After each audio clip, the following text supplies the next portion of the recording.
waliullah udang tipe ting tadi dibere dayak bae jeung dibere berani bae sanajan aya nu paeh ti sisi ti gigir teh henteu kagentaran ku ayana pocong-pocong, teu gentar ku ayana kuntilanak, teu gentar ku ayana garong-garong. Iya atunya namanya na aing mah aing deuk ka Allah sugan dibere keder cangcen henteu udang mandi wudu Allahu akbar dibere daek deui maca sholawat teh eta dibere daek bae deui zikir nang saha eta lamun lain kayakinan jalamun dipaksakeun mah tuh gering kamari ge anu maksakeun hudang mandi kuari geus aya diusah deui insani kuna dia mabok tahajud iya itu pitulung Allah ulah sambarangan menang hawa nafsu mah capek kabeh ge ja ibadah make fikih mah capek lamun lain make thariqah make fikih mah tuh capek sebab diatur ku fikih takbir dah diatur babacaan dah diatur capek biasa tapi lamun geus tak pertengahan ka ditu ngeunaheun sebab lain dirina perasaan tuh dina ilmu hakikat eta kos kitu masyaallah. Imam Abu Hasan Asyadzili boga murid ngaranna Imam Mursi boga murid ngaranna Ibnu Athaillah. Imam Mursi urang Maroko ngan pindah ka Mesir cicing nyana di Mesir terus goroga pemajikan sanggeus boga pemajikan ngajar ngaji di samping ngaji tauhid fikih istimewa ngaji ilmu hakikat tidinya Imam Mursi inget ka guruna nu aya di Maroko lantaran boga madu asli resepen pisan guru mun ngadahar madu asli resepen teh lain menikmati ingat ka Kangjeng sebab Kangjeng suka pisan ngadahar madu asli maka dikirimkanlah 2 koli ku Imam Mursi penting nyeun surat sebab dikirimkeunana teh lain endek melalui manusia lain endek melalui jin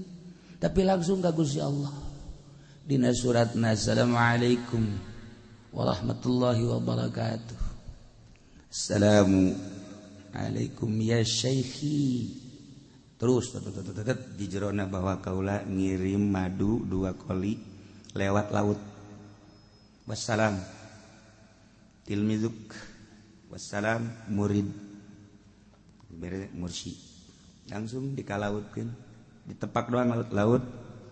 ieu pangadatangkeun ka nagara Maroko ya sing hade awas ya mun teu datang diancam sa ku aing teu wali mah kos kitu subkeun ka laut Masya Allah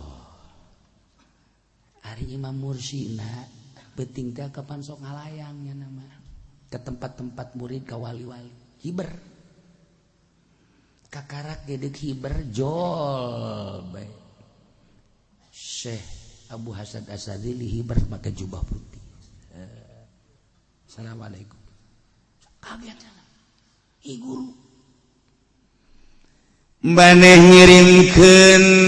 eta 2 koli madu melalui laut aing nyaho ngageter murid ceh aju maneh guarin deuk hibran deuk ngalayat ka murid-murid perkumpulan di sekitar ieu nu aya di Yordan nu aya di Mesir nu aya di Mekah nu aya di Madinah nu aya di Yaman Mursi leutik tama kos kitu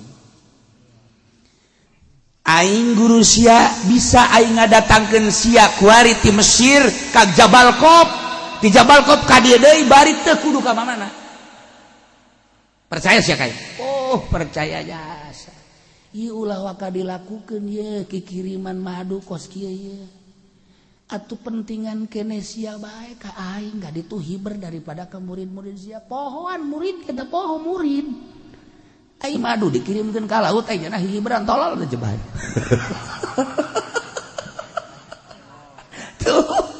aing sia teu boga adab sia bisa kitu teh kapan ilmu hakikat teh ti aing atuh kunaon dikirimkeun ka laut teh aing teu nyaho hampura mama hampura nah sia yang dijatakeun ka Jabal Qop ti Jabal Qop ka dieu teu kudu ingkah bisa kebah mah bisa kos kitu kunaon lantaran surga Firdaus geus disanggakeun ka kaula murid-murid anu bakal asup ka surga Firdaus teh geus dipasrahkeun ku Gusti Allah tetapi kaula mah embung lantaran ja Kangjeng Nabi ge henteu kitu ngan kula mah teu leupas ti Kangjeng Nabi eueuh hiji perkara sadetik poho ka Kangjeng Nabi titik sakitu bae mantak nanaon ge selalu niru Kangjeng Nabi iyalah jelema anu niru ka Kangjeng Nabi pasti Kangjeng Nabi na dibere mujizat nu niru-niru ka Kangjeng Nabi nyiplak ka Kangjeng Nabi dibere karomah kajen kukumaha ulah ngabaikan guru sih kade hampura atuh geus eta mah naon ngaranna madu mangke dicokot ku kula geus ulah ya dicokot mah ulah geus salama berarti heuleung murid mentah hampura geus beres langsung hiber deui Syekh Abu Hasan Az-Zazili langsung di laut yang muncul di mulut Maroko cik Abu Hasan hai madu ngomong siap ngomong barang ngomong teh nyaritakeun keaslian madu jeung henteu nu hiji ieu asli nu hiji teu asli kita bisa ngomong ta madu bisa ngomong kula asli ieu mah madu ieu nu ieu mah kula mah campur cekenna teh tah dibalikeun deui ku Syekh Abu Hasan Azhar he madu bebeakeun ka murid sia ka ditu bejakeun ka nu ngirim sia murid aing bahwa kula teu ditarima lantaran teu asli bejakeun nu ieu mah dibawa ka imah nu ieu barang datang itu Waalaikum salam masuk ayo masuk aduh tuh urang mah assalamualaikum teh paling ge simba urang mah assalamualaikum teh paling ge babaturan paling bahaya-bahaya nu lagi assalamualaikum biasa tah manggeus nah ieu aduh kula kita balik deui ku guru kula Syekh Abu Hasan Az-Zazili kunaon emang lantaran kula ditanya keaslianana aju kula teu asli Masya Allah karim isin amat nu hiji deui mah asli teu kacampuran alhamdulillah cak muridna nu hiji asli nu hiji henteu dibalikeun deui nyaho nu asli nu henteu pan urang mah kawin ge isi budak bener henteu ya hese urang we isi nurut moal ka aing ieu sabenerna mah aing ai beungeutna mah bogoh sabenerna ngan ieu Lampung ieu asana nu enggeus bado nyeri hate ieu Lampung ieu ya padahal di Lampung ya tuh aya nu bager 1000 hiji lah tah ilmu kewalian makan gos kitu Masya Allah karim urang nyaritakeun peperangan nu dipimpin ku wali sanga ke iraha deui atuh sarua ketika maju ketika mundur sesuaikeun jeung perintah Allah nah ieu ari langkah-langkah di Indonesia teh kan keur diopenan lantaran sangat dahsyat kecurigaan pesimis urang geus mengarah alamun nu peduli kumaha ayalah insyaallah lalaunan untuk menyelamatkan bangsa jeung negara ketika Allah neuk nyalametkeun aya bae ketika Allah moal nyalametkeun atuh kandas tinggal urang mangadoa mudah-mudahan Indonesia saralamet mudah-mudahan bangsa Indonesia saralamet negarawanana saralamet jalan lujur ulaya indikator sehingga orang hirup di Indonesia sakumaha perjanjian karuhun urang merdeka zahiron wa batinan tuh kan geuna teh ya urang sadu keur maena ku hari Masya Allah iyalah para aulia Allah urang lamun nyaritakeun kagagahan wali kagagahan ibadah baheulana masa si Abu Bakar Siddiq bah saaya sarakaat bisa saquran 2 rakaat saquran deuk kumaha ngujina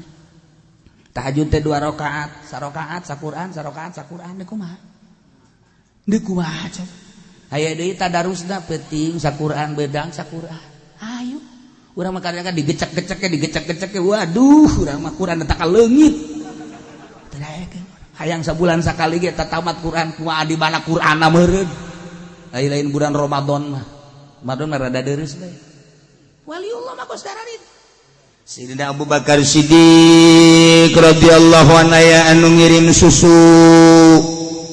sanggeus dikirim ka Abu Bakar Siddiq lantaran Amirul Mukminin manehanana aju sahabat teh nu ngirimkeunana langsung diinum lek ba'da isya. Setelah diinum lain rarasaan lengplek kalazatan tafakur ke Allah leungit. Masyaallah jeung Sayyidina Abu Bakar Siddiq ya, masyaallah ke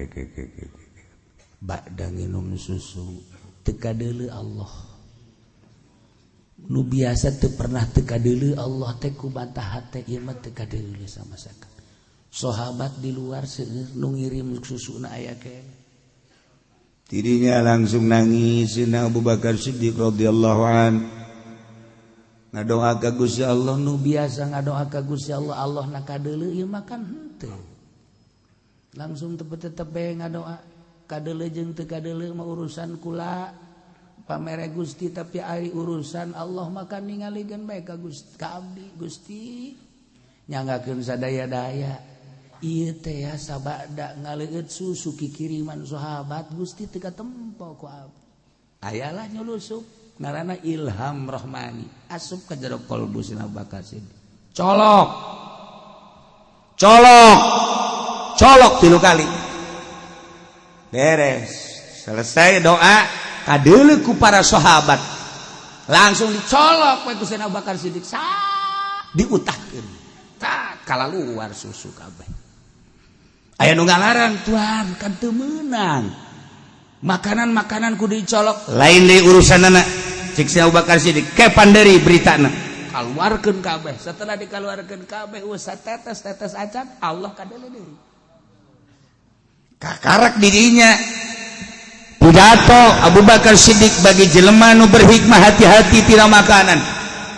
dicabut kalazatan ibadah dicabut kenikmatan zikir tafakur ieu melalui pencabutan etala siksa bagi jelema-jelema nu berhikmah hati-hati makanan jeung minuman termasuk pakaian lantaran jadi gangguan kana kalazatan ibadah ka Gusti Allah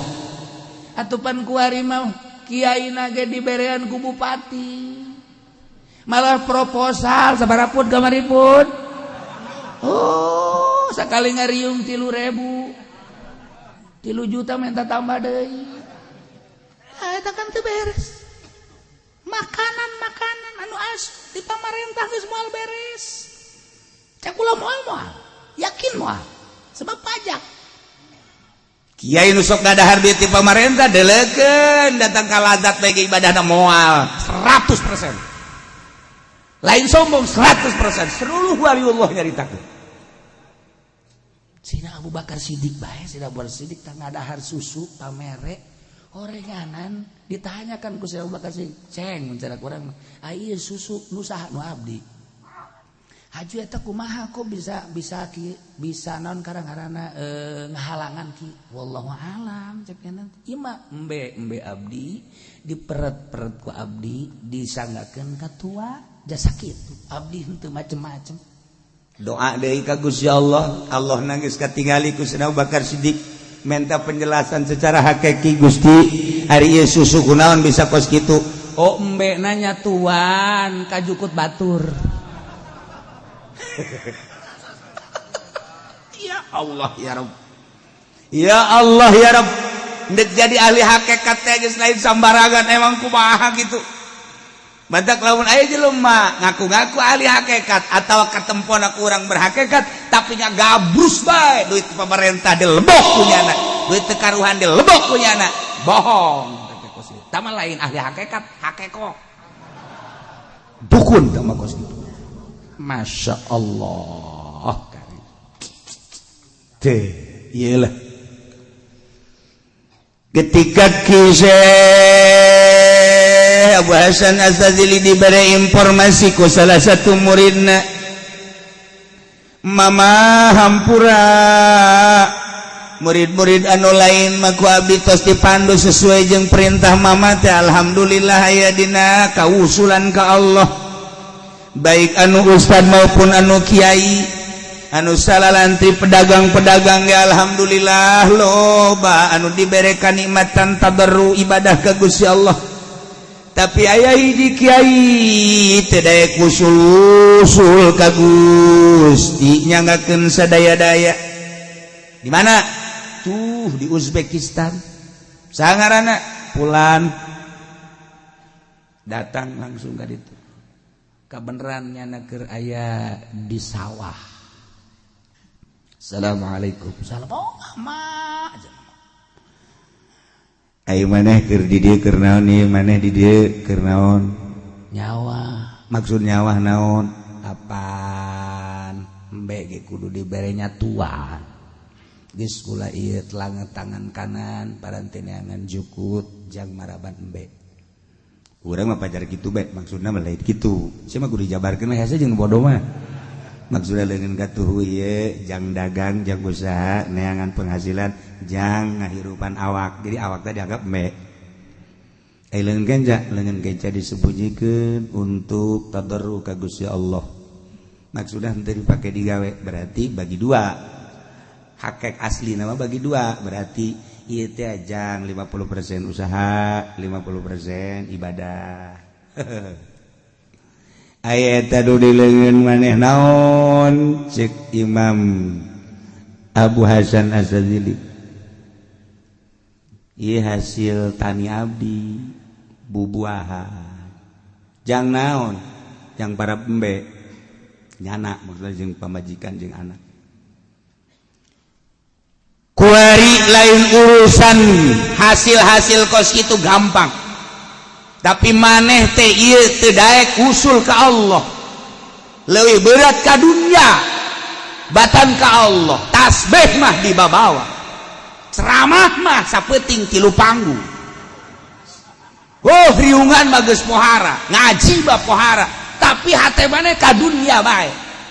iya atuh kumaha cek jan lamun teu ka dunya mah pan boga tak kudu boga tanaga kudu boga anak boga pamajikan bahkan boga incu kumaha gas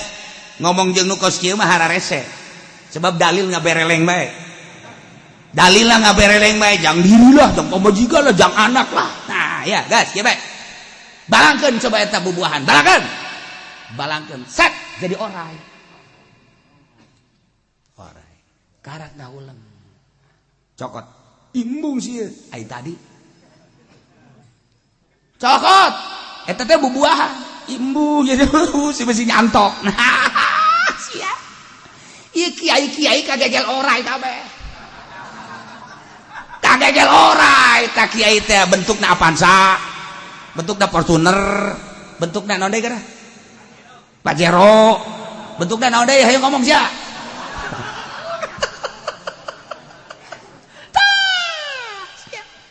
cokot teh orai cokot mu jaga besi nyantok gede orang itu gede deh jeung calaka apa kieu deure sabun teh calaka apa cokot percaya ieu guru maneh cokot ulah sieun sakumaha nyokot Kanjeng Nabi Musa ketika iteukna dibalangkeun jadi orang cokot deui cokot huluna hulu aduh hulu dari cokot jadi anggur deui jadi apel deui jadi segala rupa deui tah ku ari mah terserah maneh hakikatna ieu bubuahan ternyata orai maksudna kabeh kieu henteu tergantung kumaha jiwa-jiwa anu aya di batin aya nu dibalangkeun jadi orai dibalangkeun jadi buaya dibalangkeun jadi maung dibalangkeun jadi kadal dan lain-lain sebagainya ketika orang mencintai eta kos kitu ya Allah ya Rabb abdi geus di ayeuna atuh teu hayang ngai kos kitu mah lepaskeun dunia kumaha lamun dunia loba bae masalah tah pamere Allah aju hayang ngalepaskeun anak kumaha 4 perkara cek Abu Hasan Asyadzili jelema bisa hebat teh nomor kahiji di negara lamun aya imamna imam adil mukmin nomor kaduana di mana aya walian nomor katilu di mana aya sidik nomor kaopat di mana aya pengusaha nu dermawan baik di negara maupun di organisasi maupun di kelompok lamun kumpul nu 4 bakal hebat agama keluar ke dunia maksud keluarkan dunia teh mama kumaha nu aya tasarruf-tasarrufkeun nu eueuh ulah jadi pikiran ulah nyaho ka jelema cinta dunia jeung henteu na tergantung kumaha geraknya nana lamun geraknya na nu loba dunia daek kaluarkeun jang syiar agama Allah nu eueuh teu dipikiran eta jelema di jero hatena eueuh duniaan sanajan duniana numpuk. Tapi lamun aya jelema boga duit 1 juta ge ngan sakadar 50.000 bae sodakona eta jelema nya susah nya cinta dunia. Pan beungeut sia eta kabeh. Beungeut sia eta kabeh. Sia teh maksudna kadu dieu. Eta. Wa kuluhum ba. Eta. Waliullah manyahuan ka jelema nu cinta dunia jeung teu cinta dunia tina digerak-gerakna. Jai dunia mah pamere Allah lantaran atuh didatangkeun ge ku Allah henteu kumaha atuh usaha haju untung aya nu mere dan lain sebagainya atuh dunia dikumpulkeun ku Gusti Allah teh kapan laisa bidzatiha nu dimaksud laisa maksudan bidzatiha dunia ulah dimaksud zatna tapi ahwal dunia jadikeunlah jangzadan lil mi'ad bekal ka akhirat. Melalui orang boga dunia bisa ke Mekah, melalui boga dunia orang bisa zakat, melalui dunia bisa orang sodako fakir miskin, melalui dunia orang bisa ngabangun masjid, melalui dunia orang bisa ngabangun majlis. Iyalah laisa maksudan li zawatiha, lain dimaksud ku zat dunia, tetapi jadikan sebagai zadan lil mi'ad eta dunia. Di udag-udag ge dunia teh kurang, ai lain wayah nama ja'atul lepas bae. Sanajan cicing bae ge urang dunia bakal loba maloba nu dedeule gerakna cinta dunia jeung teu cinta dunia. Bukan jeung Rasul maha uninga, para sahabat sangat uninga, para aulia Allah ge nyaho. Nah, ilah soal-soal mukjizat, ilah soal-soal karamah, ilah soal-soal maunah. Ulang menyaritakeun seputar mukjizat Kangjeng Rasul luar biasa. Atuh mujizat bahasa mal kaharti ku akal. Sebab naon Kangjeng Nabi Ibrahim dibeulem ku naon kerek di jero seuneu. Haju kelangkal apel tangkal anggur jararadi. Sanes 40 poe teh cak Raja Namrud. Buka pasti geseng. Ku naon keur kerek kesang. Kesangan indah teh masyaallah tatangkalan jararadi. Bingung Raja Namrud. Mujizat. Ketika Kangjeng Nabi Yunus lantaran ayah hawa nafsuan seetik tanpa bebeja heula menghindar ti kaumna ti Ninawi maka nyana disiksa ku Gusti Allah secara zahir dibalangkeun ka laut asup ka jero beuteung laut nun tapi justru di jero beuteung nempo Allah teu kaharti ku urang di dasar laut nempo Allah. Kanjeng Nabi Musa titah mudajat ka Gunung Tursina mun urang geus pernah jalan Mesir, Yordan bakal ketempo Gunung Tursina. Masya Allah gersang anu luar biasa. Ketika Kanjeng Nabi Musa datang ikhlas nalik berangkat set mukalamah jeung Gusti Allah kharra sa'iqa justru di gunung nempo Allah. Kanjeng Nabi Yusuf secara zahir dianiaya tetapi ketika diasupkeun ka sumur baseuh di jero cai henteu bisa napas sangat luar biasa cicing di luhur batu justru kapanggih jeung Allah di jero sumur. Mantap ulah kaget lamun kadeleuna secara zahir keur dihinakeun buat teuing aya dina kabahagiaan. Buat teuing keur kabeneran keur hina jasa orenganan keur aya dina kasukaan jeung Allah. Sebab kos kitulah para waliullah bahasa Nazazili dek ziarah ka guruna senggeut ziarah hayang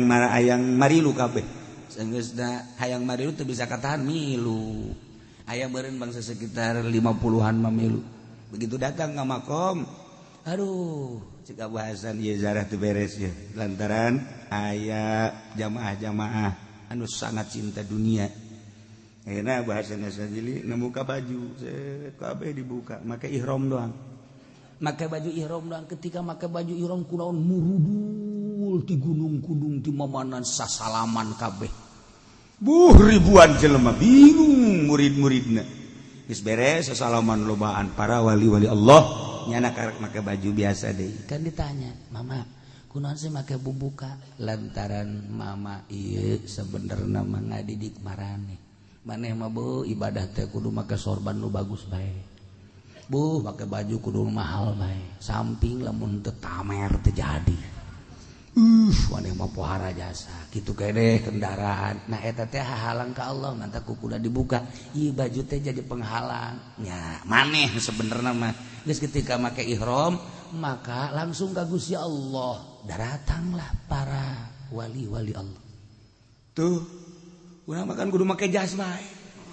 oh mun teu make jas atuhna kurang pede aduh masyaallah ya ecek-ecek tah jelema kos kitu kan masyaallah dari makhluk kayak gadeuleun ku makhluk deui tah bata kurang ihram teh lepaskeun urusan dunia ya Allah ya Rabb cara-cara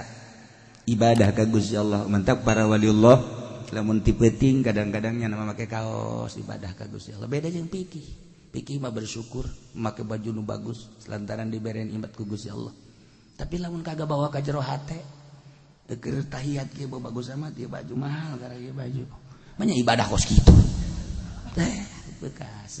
make baju nu pangjorena kaos nu pangjorena loba nu make ihram bae ti peuting waliullah urang lamun ka Habib Lutfi ka ditu nya make urang mah di dieu make jas make samping bagus nya make kaos aju samping sebelah seblek tuh hari nu dijarahan kurang sebelah seblek bajuna ai urang gagah jasa horenganan ai hatena mana jeung Allah ai urang mah jeung artis atuh pan tololan urang panjana seuri bae nya teu make kopeh-kopeh acan oh urang mah udang-udang podeh pa sewaktu-waktu seperti kitu eta teh ya maksudna gadidi ka urang nah perjalanan Kangjeng Rasul mah langsung dipantau ku Gusti Allah peperangan Badar katingalina saeutik ku Kangjeng Rasul teh bahkan katingali ku para sahabat saeutik bahkan para kufar Quraisy teh ningalina deui saeutik ka para mukminin akibatina titinggalian kedua belah pihak saeutik terjadilah peperangan kitulah Gusti Allah deuk ngajadikeun peperangan liyaqdiyallahu amran kana maf'ula memang deuk dijadikeun ku Gusti Allah deuk dipigawe ku Gusti Allah eta teh titinggalian memeder perang barang perang falammal tahama arahum iyyahum mithlaihim barang berperang beda kufar Quraisy ningali mukminin nu tatadina saeutik ternyata 2 kali lipat nyana kadaleuna ieu dikitukeun ku Gusti Allah 2 kali lipat nyana mawa 1000 titinggalian kufar Quraisy mukminin teh aya 2000 2 kali lipat nyanang kan gimbir wah lobaan amat padahal mah malaikat tarurun ti langit ngebantu prajurit-prajurit Badar atuh itu sahabat ge kaget kumaha kagetna kagetna teh di luhur kuda saya aya atau lempang saya aya encan ge dibacokeun geus paeh teu heula kakara kieu doang pedang itu geus paeh hi bencana kumaha sih heran teh sahabat ge aing mah perang ki resep cek kana ieu atuh resep teh atuh pedang di kieu-kieu bae tadi kitu-kitukeun pedang teh asal ditikitukeun paeh sageukeun paeh hayang geura kapanggih jeung Kangjeng Nabi ieu sih kumaha lalakon ada teh kos kitu teh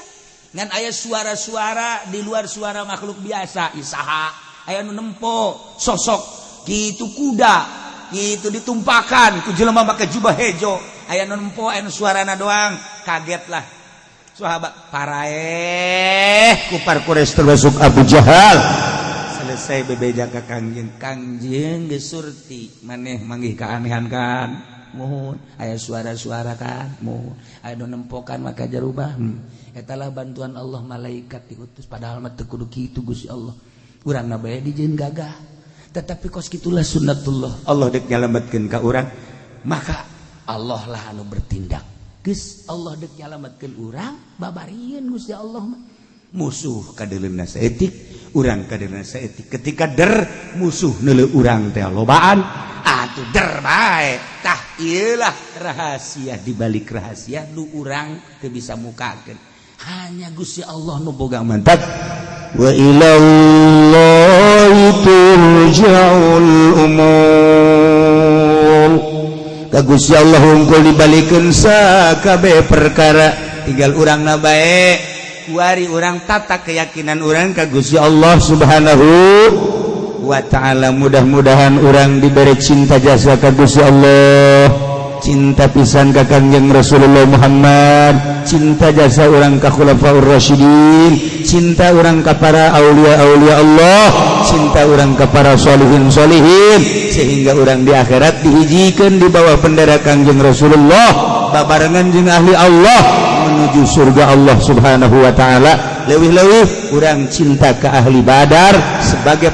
pejuang anu tidak pernah terlupakan di dunia sampai kiamat. Wallahu a'lam.